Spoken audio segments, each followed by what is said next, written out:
Заменик министерот за земјоделство Љупчо Николовски вели дека градинарите од Струмичко поминаа тешка година со ниски откупни цени за зеленчукот. При денешната посета на регионот се сретна со производителите, кои според него треба да имаат стабилен пласман, редовни субвенции, но и соодветно обештетување од поплави. Незадоволство кај земјоделците, скапо име производството, ниски откупни цени, нередовни субвенции, оштети од поплави, или со еден збор, трпението на земјоделците на крајот на оваа година е пред крај. Тие повеќе трпение немаат, не може земјоделците да произведуваат, а да немаат за гола екзистенција. Затоа им е потребна влада, им е потребна на земјоделците и министерство и влада која што ќе исплаќа редовни навремени субвенции, влада која што ќе се грижи за трошоците на производството, која што ќе им обезбеди ефтини препарати, ефтини вештачки ѓубрива, ефтини и квалитетни заштитни средства.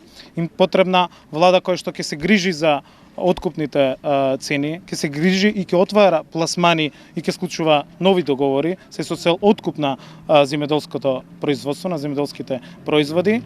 Со еден збор, им треба исто така влада која што ќе обезбеди зелена нафта.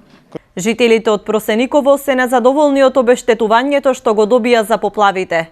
Исплатените пари не ги покривале штетите кои ги претрпеа домовите и посевите, а не бил решен ниту проблемот со речното корито на реката Струмица. Има луѓе што нивите се залиени и голи се биле, например ги сеени за маа пари. Да дојдат да видат, доваѓаа комисии да гледат и од локална власт и од централна власт, ништо фајде. Тера се мана повлакну. Првиот пат дадеа 5.000, не ги замахтува срамно. Имаше за 105.000 капка. Кап по кап однесено најлом заменен по водата. Нема ништо. Се што било вонка, се е носено. И на крај ми дават 5.000. Од достоинство не ги замах тие 5.000. Следната година залијана пак, расете, што ли не? Што ли не, па исто случај. Дојдеа да прават таму нешто. Корито ќе правиле, што ќе направат корито? Дека го крпат таму, това е ветер. Това утре пак ќе пукне.